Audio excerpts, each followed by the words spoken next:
On est en 1948 à Giuliano di Roma, un petit village du sud de l'Italie. C'est ici que Delio Onis naît. Le problème c'est qu'on est seulement 3 ans après la fin de la guerre, l'Italie est ruinée. Donc comme beaucoup d'Italiens, la famille de Delio décide de partir. Il monte dans un bateau, direction l'Argentine. Delio a seulement 3 ans quand il arrive dans ce pays dont il connaît rien, même pas la langue. Du coup il a du mal à s'intégrer et il galère à se faire des potes. Heureusement il finit par trouver une solution pour plus être seul, jouer au foot. Quand t'es un gamin et que tu veux rencontrer du monde, y'a rien de mieux que taper dans un ballon. Surtout si, comme Delio, t'es un des rares qui accepte d'aller au goal. S'il était ok pour aller dans les buts, c'est parce qu'il était vraiment doué. Son gros point fort, c'est qu'il anticipait parfaitement les trajectoires du ballon. Grâce à ça, Delio s'est créé une bande de copains, mais il lui manquait un truc. Il s'amusait pas assez sur le terrain. Être au goal c'était cool, mais ça avait l'air vachement moins fun que d'être en attaque. Du coup il est allé devant et il a une révélation. Non seulement il mettait but sur but, mais surtout, il kiffait ça. Il aimait tellement la sensation de marquer que c'est devenu son obsession.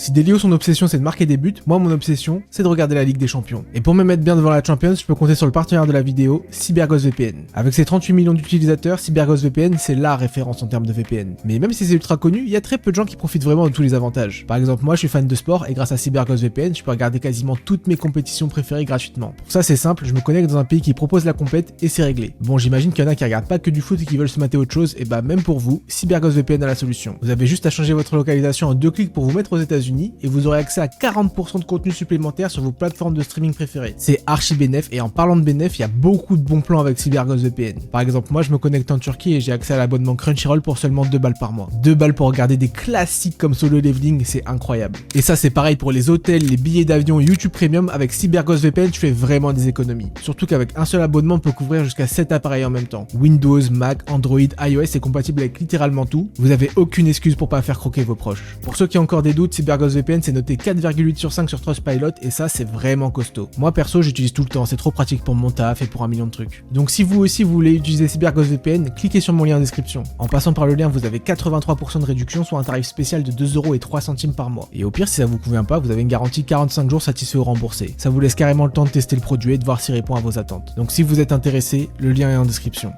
Ok, on fait un saut dans le futur, Delio a 15 ans et c'est un attaquant très talentueux. Tellement que Almagro, un club de Buenos Aires, lui a proposé un premier contrat. Delio a réfléchi une journée, puis il a accepté. Là-bas, il a progressé dans ce qu'il sait faire de mieux, marquer. Chaque semaine, il martyrisait les défenses et les gardiens adverses. Le club avait jamais vu un jeune aussi impressionnant. Mais même si Onis était en avance, Almagro lui a laissé le temps de grandir. Ils ont attendu qu'il souffle ses 18 bougies pour enfin lui donner sa chance. Delio était tellement heureux d'être appelé en équipe première que forcément, il l'a dit à ses parents. Quand il a fini de parler, sa mère l'a regardé droit dans les yeux et elle lui a répondu « Qu'est-ce que tu vas foutre en équipe première ?» Même si elle est surprenante, la réaction des parents de Delio, elle est grave compréhensible. Ils ont quitté leur pays pour offrir un avenir meilleur à leur fils. Il peut pas se pointer et dire qu'il veut devenir footballeur. Le foot, c'est le truc le moins safe du monde. Ok, Delio est doué, mais il n'y a aucune garantie qu'il puisse en faire son métier. Compliqué de lancer ta carrière quand t'as pas le soutien de ceux qui devraient te soutenir le plus au monde. Ça, c'est ce que j'aurais dit si je parlais pas de Delio Onis. Cet envoi avec ses parents, ça l'a pas démoralisé. Non. Ça l'a motivé. 1 heure avant de débuter son tout premier match, Delio a dit à sa mère « T'inquiète pas, je vais marquer un but. » Sa maman s'est mise à rire et elle lui a dit « T'es complètement fou !» Vous savez c'est quoi le pire? C'est qu'elle avait pas tort. Elle avait pas tort parce que Delio a marqué. J'ai toujours eu une grande confiance en moi. Même si mes parents ont douté, moi j'ai jamais douté. Quand j'ai marqué mon premier but, j'ai levé la tête vers les tribunes et j'ai vu ma mère pleurer comme une sainte. J'étais presque plus heureux pour elle que pour moi. Après son premier but, petit à petit, Delio s'est installé dans l'équipe. Il était très jeune donc c'était loin d'être parfait, mais c'était très prometteur. Et comme Almagro jouait en 2ème division, il pouvait progresser sans pression. 2 buts la première saison, 10 la deuxième, puis 11 la dernière. En seulement 44 matchs, Delio a planté 23 fois. Pour un gars qui vient tout juste de débuter, c'est vraiment pas mal. Surtout que grâce à lui, Almagro est devenu champion de D2. À force d'être bon, Delio Onis s'est construit une belle réputation en Argentine. La plupart des équipes le voulaient à tout prix. Finalement, il a posé ses valises à Gimnasia, un des meilleurs clubs du pays. À seulement 20 ans, il allait découvrir la première division, un nouveau club, des nouveaux coéquipiers. Pour un joueur aussi jeune, ça fait beaucoup. Donc logiquement, sa première saison, c'est plus une saison d'adaptation. Même si bon, pour une période d'adaptation, il facture quand même 17 buts. 17 buts, c'est pas mal, mais Delio, il peut faire beaucoup mieux.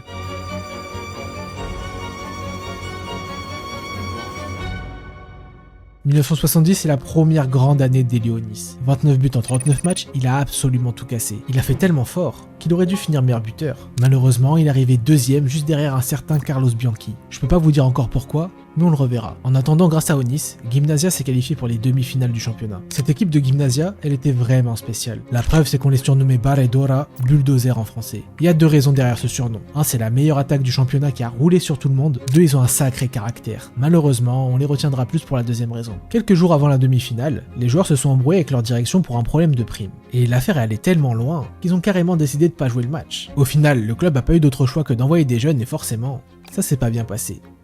Quelques mois après le boycott, Delio s'apprêtait à démarrer une nouvelle saison à Gimnasia, mais un événement a tout changé. On était en plein mercato et un club français a envoyé un recruteur en Argentine. Il avait une mission très simple, ramener un attaquant. Après quelques semaines sur place, il a convaincu Alfredo Oberti, le 3e meilleur buteur du dernier championnat. Tout était bouclé, mais au dernier moment, la femme d'Alfredo Oberti a refusé de partir. Du coup, le recruteur qui avait pas franchement prévu de plan B, il a pris la liste des meilleurs buteurs, il est monté d'une ligne et il est tombé sur Delio Onis. À ce moment-là, Delio était célibataire, donc quand le recruteur lui a proposé de venir en France, il n'y avait personne pour dire non. Et c'est comme ça que Delio a grimpé dans l'avion, direction Reims. Le Stade de Reims, c'est une équipe mythique des années 50. Le premier club français à avoir atteint la finale de la Ligue des Champions. Mais quand Delio débarque, c'est plus du tout la même histoire. Ils viennent de passer 3 ans en 2ème division et ils viennent à peine de remonter. C'est pas idéal comme contexte pour débuter. Surtout que Delio, il arrive blessé. Mais ça, son nouveau président, il en a rien à faire. Reims est dernier et doivent affronter Nantes, le leader. Donc autant vous dire que blessé ou pas blessé, Delio va jouer. Du coup, il serre les dents et il offre la victoire à Reims.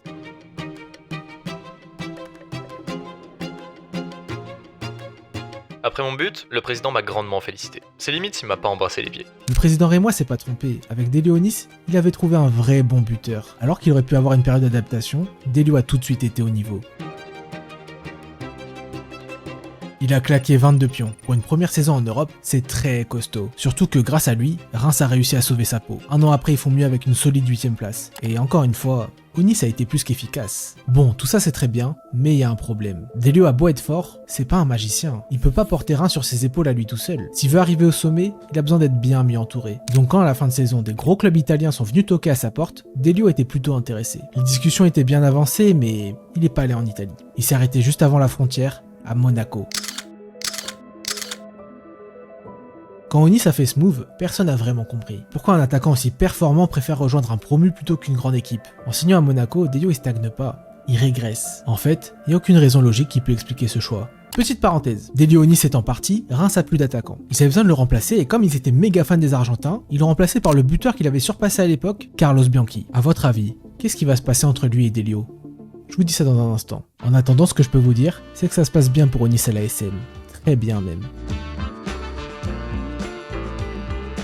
26 buts en championnat, 36 toutes compétitions confondues, ces stats sont juste excellentes. Ce qui a été moins excellent par contre, c'est le niveau de Monaco. Comme on pouvait s'y attendre, ça a été très compliqué pour eux. À 3 journées de la fin, ils étaient à 2 doigts de la relégation, ils se sont déplacés à Angers et au bout de 50 minutes, ils étaient menés de 0. C'est le moment qu'a choisi Delio pour claquer un doublé. Grâce à ces 2 buts, Monaco a arraché le match nul, puis ils ont enchaîné sur une victoire avec un autre pion de Nice. C'était tendu, mais l'ASM pouvait encore croire au maintien. Pour ça, ils devaient absolument obtenir un résultat lors du dernier match, un déplacement à Reims. Pour Delio, ce match, il était très spécial. Non seulement il devait affronter son ancienne équipe, mais en plus il devait battre son rival. Onis a beau être plus tueur que jamais, c'est pas lui le meilleur buteur, c'est Carlos Bianchi. Si je parle de Bianchi comme d'un rival, c'est parce qu'il est très proche de Delio. Comme lui, c'est un jeune attaquant argentin venu en France et surtout, c'est une redoutable gâchette.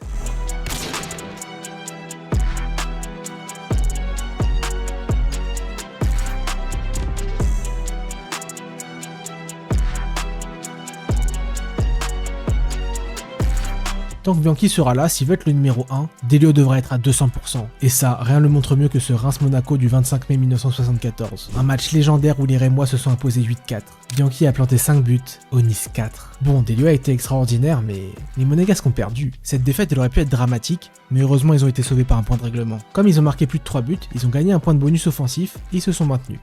Encore une fois, c'est les buts de Delio qui ont fait toute la différence. Mais comment il fait pour marquer autant? C'est quoi son secret? Pour répondre à cette question, faut qu'on se penche sur son style de jeu. Delio Onis, c'est un renard des surfaces. Pour ceux qui savent pas c'est quoi un renard des surfaces, je vous explique. C'est un gars qui fait pas forcément grand chose dans un match, mais qui est toujours là au bon endroit, au bon moment. C'est le genre de joueur qui reste dans la surface et qui guette l'opportunité de tuer l'adversaire. La vérité c'est que Delio, c'est pas n'importe quel renard des surfaces, c'est le renard des surfaces. Placé en embuscade, à l'affût des bons coups dans les 18 mètres adverses, Delio Onis personnifie ce type d'avant-centre opportuniste qui fait le désespoir des défenses. Le flair de Delio Onis, il est juste exceptionnel. Quand un ballon traîne dans les 16 mètres, il est toujours là pour le pousser au fond. Il est toujours là parce qu'il a senti et qu'il a fait le bon déplacement avant tout le monde. Un autre point fort d'Onis, c'est son excellente condition physique. Il a un sacré gabarit pour l'époque. Le mec fait 1m80 pour 80 kg, donc ouais, il bouge tous les défenseurs. Et non seulement il est costaud, mais en plus, il a un vrai pouvoir d'accélération et de détente. Je vous raconte pas les ravages sur les centres et les balles en profondeur.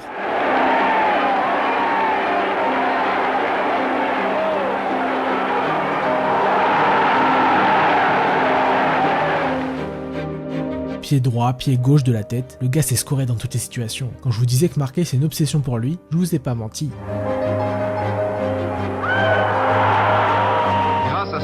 fameux flair, à ce fameux sens du but. Contre parfait, à la réception d'Elio Onis bien sûr. Que ce soit du pied droit, Mais Toulon-Nancy, encore 2 buts, donc un fantastique du pied gauche. souvent de l'intérieur du pied, évidemment, c'est encore plus précis. Mais Delio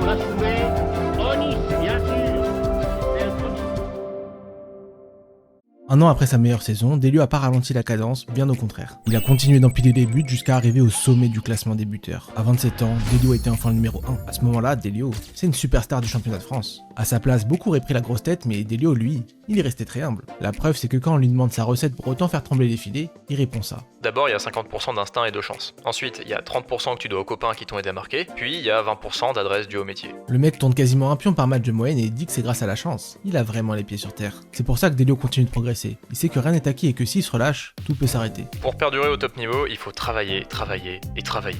En tant qu'attaquant, j'ai passé des heures à étudier les défenseurs. Ça m'a aidé à mieux les comprendre et à mieux les battre. J'avais besoin de ça parce que techniquement, j'étais pas un phénomène. Il me manquait certaines choses. Ce que j'avais par contre, c'est du mental et de la discipline. En fait, Delio Onis, c'est le gars anti-star system. Et ça, c'est pas juste une question d'époque. On pourrait penser que les footeux flambeurs c'est très récent, mais pas du tout. Dans les années 70, il y avait déjà des Georges Best, un mec aussi connu pour ses exploits sur le terrain qu'en dehors. Delio c'est tout le contraire. Vu l'argent qu'il gagnait, il aurait pu s'acheter des belles voitures pour flexer, mais non. Il allait à l'entraînement à vélo. La gloire, la célébrité, tout ça il s'en foutait. Ce qu'il voulait lui, c'était marquer et s'amuser sur le terrain. Et vous savez quoi? C'est exactement ce qu'il a continué à faire. Un an après ses 30 buts en D1, il en a planté 29.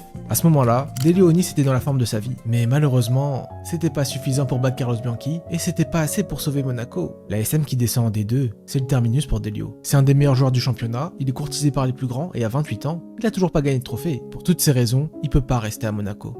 Pourtant c'est ce qu'il a fait. Vous vous rappelez quand Onis a signé à l'ASM et que personne n'avait vraiment compris? Bah là c'est pareil, personne sait pourquoi il reste. La raison qui le pousse à rester, c'est la même que celle qui lui a donné envie de signer. Il aime Monaco, tout simplement. J'ai ma famille ici, j'ai mes 3 enfants qui sont nés à Monaco. Et moi, de cœur, je suis très monégasque, très monégasque. La première fois qu'Onis a joué contre l'ASM, il est tombé amoureux. Après le match Monaco-Reims en 1972, j'ai acheté une carte postale et j'ai écrit à mes parents: si un jour l'ASM me demande, j'y vais à pied s'il le faut. Je vous l'ai dit, Delio Onis il joue au football par passion, le reste il s'en fout. Donc si c'est à Monaco qu'il se sent bien, il continue à Monaco. Cet amour de Delio pour leur ville et leur club, les supporters monégasques ils le ressentent. Donc quand il jouait à Louis II et qu'il se baladait à vélo, il y avait toujours des fans pour lui chanter ça. Parmi les supporters de Delio Onis, il y en avait un peu particulier, le prince Albert. Pour ceux qui savent pas, le prince est très fan de l'AS Monaco. Il allait tout le temps les voir et parfois, il jouait carrément avec eux. Donc si à l'époque vous étiez à Monaco, il y a un monde où vous avez vu le prince taper la balle avec Delio Onis, tranquille.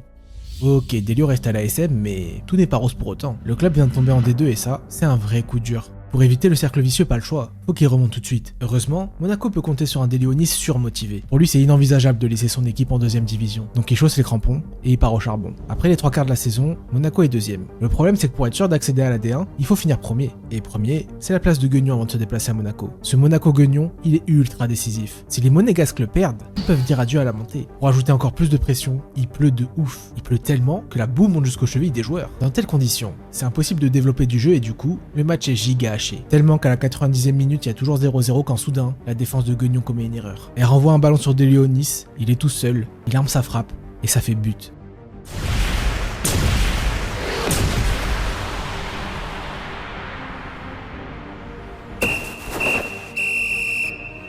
Dans la foulée de cette victoire, l'ASM a bien enchaîné. À une journée de la fin, ils avaient plus besoin que d'un nul pour finir premier. Et les Monégasques menaient 2-0, ils étaient tranquilles.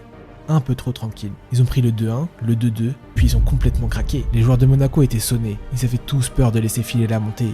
Tous, sauf Delio. Pour lui, c'était hors de question qu'après tous ces efforts, Monaco reste une année de plus en D2. Donc il a continué de se battre et ça a fini par payer. Sur un centre, il a sauté plus haut que tout le monde et il a scoré de la tête. Puis à la dernière minute, il a obtenu un penalty, il a transformé et il a envoyé Monaco en D1. Ce but de Delio, c'était son 30e en seulement 31 matchs. Encore une fois, il a fait une grande saison. Mais même s'il est excellent, il manque un truc à Onis. Une sélection en équipe nationale. Normalement, quand t'es aussi bon sur une période aussi longue, tu finis par être appelé par ton pays. Mais Delio Onis a beau être un attaquant qui tourne à 30 pions par saison, l'Argentine le snob. Il y a plusieurs raisons qui expliquent cette anomalie. Déjà, à l'époque, le championnat de France est très sous-estimé. La preuve, c'est que même Carlos Bianchi, qui pourtant encore finit meilleur buteur, il est pas sélectionné. Si les joueurs du championnat français sont aussi sous-cotés, c'est parce qu'en Argentine, il y a une sacrée concurrence. Cette concurrence, elle se résume en 2 mots, Mario Kempes. Pour tous ceux qui suivaient le foot dans les années 70, Kempes, c'était la référence. On parle quand même du meilleur buteur de la grande Liga espagnole, d'un gars qui porte son pays sur ses épaules, bref, il est intouchable. Si en plus de tout ça, t'ajoutes l'émergence d'un jeune numéro 10, petit et gaucher, tu comprends mieux pourquoi c'est bouché. En plus, y a pas que la concu qui handicape Delio, il y a aussi son passeport italien. À l'époque, l'Argentine c'était une dictature militaire et comme toutes les dictatures, c'était très sectaire. Du coup, même si Delio a grandi là-bas et qu'il avait ses papiers, à cause de ses origines italiennes, il n'était pas vraiment considéré comme un Argentin. D'ailleurs, en parlant d'italien, Delionis il a pas été boycotté par une sélection,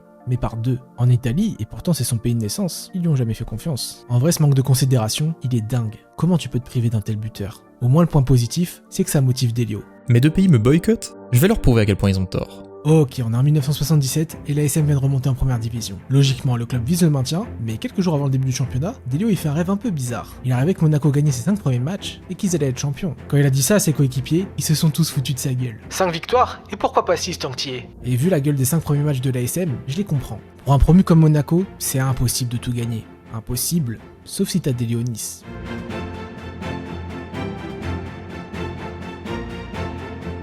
Après son doublé contre Bastia, Delio a pointé contre le Nancy d'un certain Michel Platini, puis l'ASM a déroulé lors des 3 journées suivantes avant de perdre la 6ème contre Marseille. Ouais, Monaco a gagné ses 5 premiers matchs exactement comme dans le rêve de Delio. Après ça, non seulement plus personne s'est foutu de sa gueule, mais surtout, ses coéquipiers ont commencé à croire qu'ils pouvaient les amener loin. Mais même si Delio a imaginé de grandes choses, c'est loin d'être simple pour Monaco. Ça reste qu'un promu qui est très loin du niveau des favoris. Bien commencer c'est une chose, mais performer sur la durée, c'en est une autre. À cause de leur performance pas ouf, à la mi-championnat, les Monégasques sont retombés à la 4ème place. C'est pas méga bien embarqué pour le rêve de Delio, mais il y a quand même une raison qui leur permet d'y croire. On avait un bon groupe, je crois qu'on jouait bien au ballon et puis on était vraiment une bande de copains. Quand Monaco est descendu, il n'y a pas que Delionis qui est resté. En fait, quasiment toute l'équipe a été fidèle. Ils ont tous décidé de rester parce que ils étaient tous potes. Avec Courbis, toute la clique, on a fait que rigoler toute notre vie. On était payés à rire. C'est beau quand même comme métier. Pour vous donner un exemple, l'entraînement était à 9h30, on arrivait à 8h et on jouait jusqu'à 9h15 au tennis-ballon.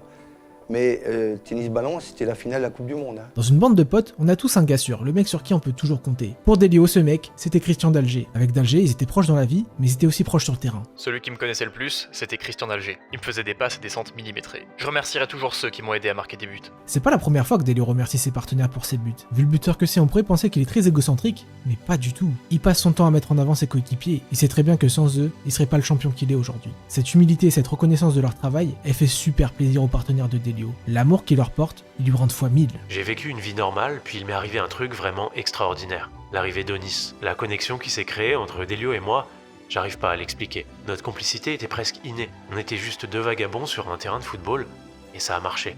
Avec Monaco, Delio il avait trouvé plus qu'une équipe, il avait trouvé une famille.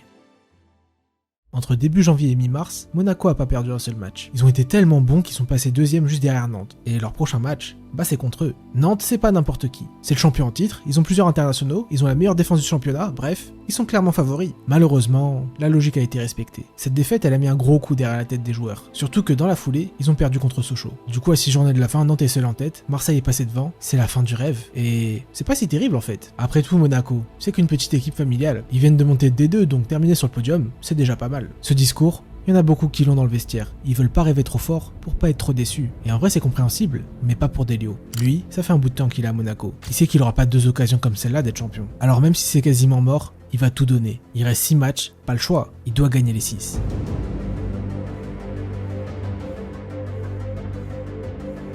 Ça fait 4 sur 4, Monaco est super bien parti. Mais les Nantais aussi, ils lâchent rien. À 2 journées de la fin, ils ont le même nombre de points que les Monégasques. Ils sont devant uniquement grâce à la différence de buts. Si l'ASM et Nantes gagnent leurs 2 derniers matchs, c'est l'équipe qui marquera le plus qui sera championne. Et pour marquer un maximum de buts, évidemment Monaco peut compter sur Delionis. Avec 5 pions sur les 4 derniers matchs, il est à son meilleur niveau au meilleur moment. Il y a une dernière qualité de Delio que j'ai pas encore abordée, c'est son mental de winner. Onis, il doutait jamais. Si un dimanche il avait loupé et qu'on voulait le réconforter, il nous disait « Vous en faites pas, moi, dimanche prochain je marque ». Le mental hors norme d'Onis, il se remarque principalement dans 2 trucs. Premièrement, devant les cages, il est imperturbable. À 40 mètres du but, j'ai le sang chaud. Dans les 20 derniers, j'ai le sang froid. Son sang était tellement froid que France Football, le journal référence à l'époque, le surnommait l'exécuteur. Deuxièmement, Delio, c'est un gars extrêmement exigeant envers lui-même. Il avait beau marquer une tonne de buts, il était jamais satisfait. Un match, je ne me souviens pas contre qui, on gagne 5-1 et je marque 3 buts.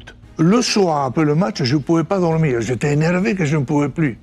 Donc, j'ai raconté cette histoire. Mais pourquoi tu es énervé, tu as marqué 3 buts?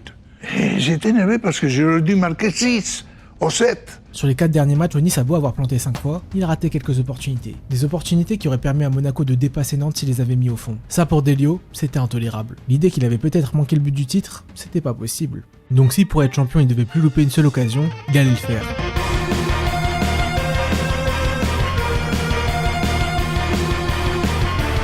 Ce qu'a fait Delio Nice ce soir-là, c'est extraordinaire. Monaco a écrasé Metz 4-0 et il a mis les 4 buts. Cerise sur le gâteau, les Nantais ont lâché des points et la première place à l'ASM. À une journée du finish, Delio et ses potes avaient leur destin entre leurs mains. Sauf que plus on se rapprochait de l'arrivée, et plus la pression grimpait. Ils étaient tellement tendus que juste avant le match, ils ont commencé à se disputer dans le vestiaire. C'était pas une petite dispute tranquille, non. C'était une vraie grosse engueulade. S'ils s'engueulaient, c'est parce qu'ils étaient terrifiés d'échouer si près du but. La dispute a duré une grosse dizaine de minutes, et quand les nerfs se sont calmés, Delio a pris la parole. Les gars, faites-moi confiance. Ce soir, je vais marquer et on va être champion. Après les mots de Delio Nice, tout le monde est entré sur la pelouse, puis ce qui devait se passer, s'est passé.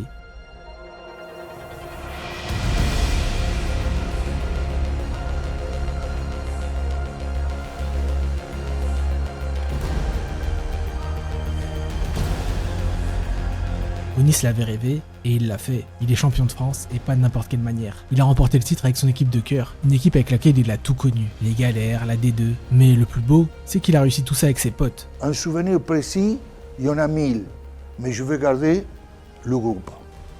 Ça, c'est le souvenir. Ok, Delio sort de la meilleure saison de sa vie, mais elle aurait pu être encore plus belle. Plus belle s'il avait participé à la Coupe du Monde 78 en Argentine. Malheureusement, ni lui ni Bianchi, qui vient pourtant de marquer 37 buts, ont été retenus. C'est rageant, d'autant plus qu'à la fin, c'est l'Argentine qui a gagné le mondial. Après sa déception de l'été 78, Delio a vécu une année assez frustrante. D'un côté, il a pas réussi à offrir une deuxième couronne à l'ASM, de l'autre, il a encore fini second au classement des meilleurs buteurs. Le premier, vous vous en doutez, c'est Carlos Bianchi. Cette fois, ça a été plutôt serré entre les deux. Tout s'est joué lors du match PSG-Monaco en fin de saison. À ce moment-là, les deux pouvaient encore finir premiers, mais Carlos Bianchi a planté un triplé et s'était plié.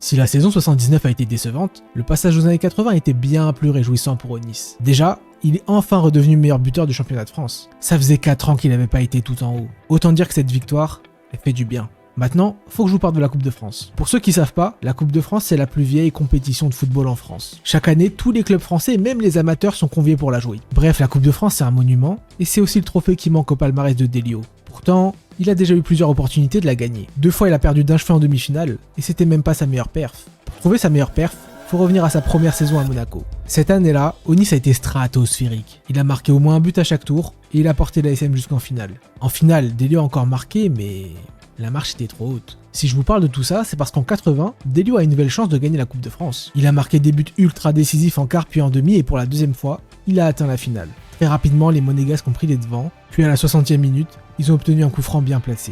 Delio a tiré très vite, tellement que même le réalisateur a été surpris. Et grâce à ce but de renard, Monaco a gagné la Coupe de France.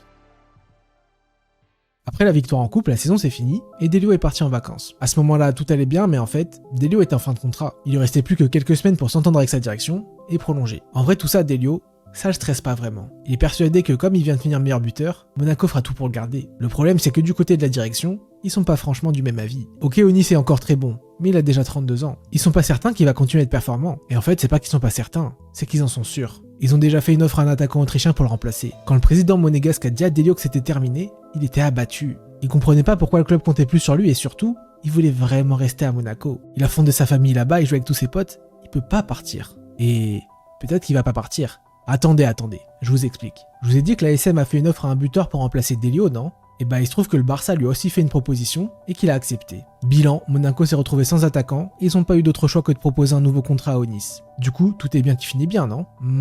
Pas vraiment. Monaco lui a proposé qu'une année de contrat et ça, Delio, il n'a pas apprécié. Pour lui, vu tout ce qu'il a fait pour le club, juste une année en plus, c'était archi respectueux. Et pour rien arranger, au même moment, il a reçu une autre offre d'un club français. Il lui proposait 3 fois son salaire de Monaco et un contrat de 3 ans. Vu son âge et sa situation, Delio pouvait pas se permettre de refuser. Autant d'argent sur un contrat aussi long, faudrait être fou pour dire non. Et comme faudrait être fou pour dire non, Delio a accepté. Il est parti à l'aéroport, il allait prendre son vol quand d'un coup il s'est arrêté et s'est dit « Non, je peux pas quitter Monaco ». Delio s'est jeté dans la cabine téléphonique la plus proche, il a appelé son président et il l'a supplié de rester. Président, écoutez, j'ai un stylo à la main, on me propose un contrat dans un autre club où je serai 3 fois mieux payé. Malgré ça, je suis prêt à rester si vous m'offrez 2 ans de contrat au lieu d'1. Le président de l'ASM a refusé, Delio est parti en pleurant.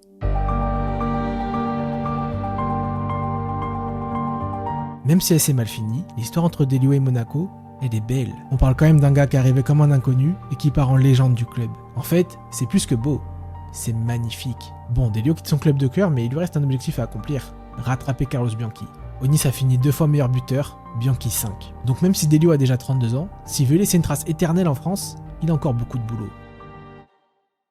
Quand Delio Onis est arrivé à Tours, il a été accueilli comme une rockstar. Pour un petit club comme Tours qui vient de monter de D2, signer un tel buteur, c'était inespéré. Pour que vous vous rendiez compte, c'est un peu comme si Mbappé, au lieu d'aller au Real, il était parti à Angers. Vous imaginez la dinguerie? Bref, tout le monde à Tours est super heureux et je crois que Delio, il avait besoin de ça. Après son départ compliqué de Monaco, arrivé dans un contexte où tout le monde lui fait confiance, ça lui a fait du bien. Et plus que lui faire du bien, cet amour des gens, ça l'a surmotivé. Il était prêt à tout donner pour leur rendre.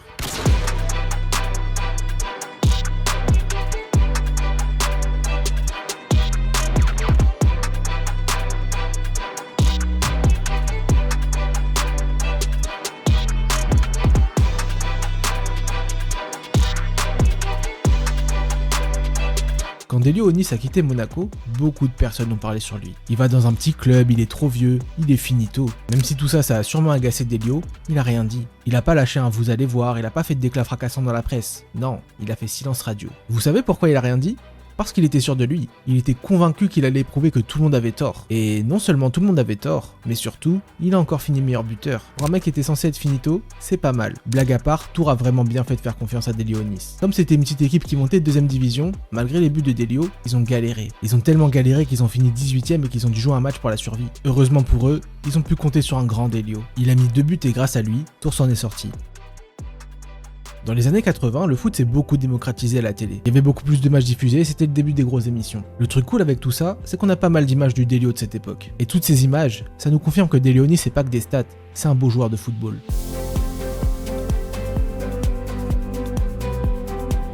Bon, Onis c'est pas que des stats, d'accord, mais ces stats, elles sont effrayantes. À 34 ans, il a facturé une saison à 29 buts en championnat. 29. Évidemment, il a encore fini meilleur buteur. Et même si Tours n'a pas remporté le titre, ils se sont largement maintenus. Cette année-là, le champion, ça a été Monaco. Et quoi que les gens en disent, Delio avait encore le niveau pour jouer là-bas. Pour ceux qui en doutent, un fact. Il a mis 2 fois plus de buts que le meilleur attaquant de la SM. En plus de ses perfs en championnat, Delio Onis a été très bon en Coupe de France. Il a porté Tours jusqu'en demi et s'est passé à rien pour la finale. Vraiment, il a fait une très belle année 82. Mais si l'année 82 Delio Onis a été excellente, son année 83, elle a été bien plus compliquée. Tours a eu des gros problèmes financiers, ils ont dû vendre pas mal de joueurs. Et comme ils avaient pas beaucoup de thunes pour les remplacer, ils ont pris que des inconnus. D'ailleurs, parmi tous ces no-names, il y en a un qui est beaucoup plus connu aujourd'hui, Omar Da Fonseca. Ouais, Delio Onis a joué 1 an avec Omar Da Fonseca. Mais malgré son duo argentin, Tours manquait terriblement d'expérience et ça en première division, ça pardonne pas. Le club est descendu et malgré quelques buts, Delio a rien pu y faire. Les supporters lui en ont absolument pas voulu. Ils auraient pu être énervés contre lui, mais ils étaient beaucoup trop heureux pour ça. Ils étaient fiers de l'avoir vu porter leur maillot pendant 3 ans. Des années plus tard, Tours a créé une mascotte. Quand le club a demandé aux fans de lui choisir un nom, ils n'ont pas hésité une seule seconde. Quelques semaines après son départ de Tours, Delio a reçu un coup de fil un peu inattendu. À l'autre bout du téléphone, c'était son meilleur ami, Christian Dalger. Dalger était devenu le coach de Toulon, il venait de monter en D1 et il a proposé à Delio de venir l'aider. Évidemment, Delio a accepté et il a signé à Toulon. Si Christian Dalger faisait confiance à son pote, on peut pas en dire autant de la presse. Quand Onis est arrivé, il y a pas mal de journaux qui se sont moqués de Toulon. Il y en a même un qui a titré « Ce sera le cimetière des éléphants ». C'est quand même dingue qu'après plus de 10 ans, il y en ait qui n'aient toujours pas retenu la leçon.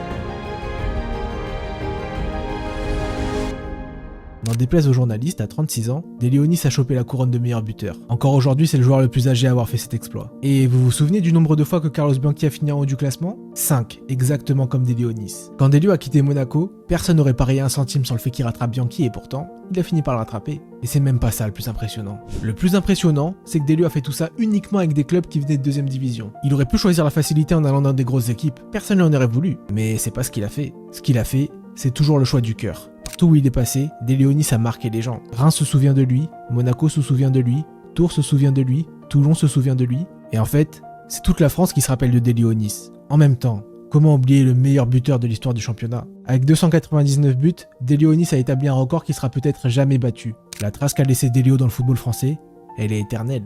Elle est éternelle parce que comme disait Jean Petit, son capitaine à Monaco, Delio, il marquera toujours. Même quand il sera mort, il marquera encore.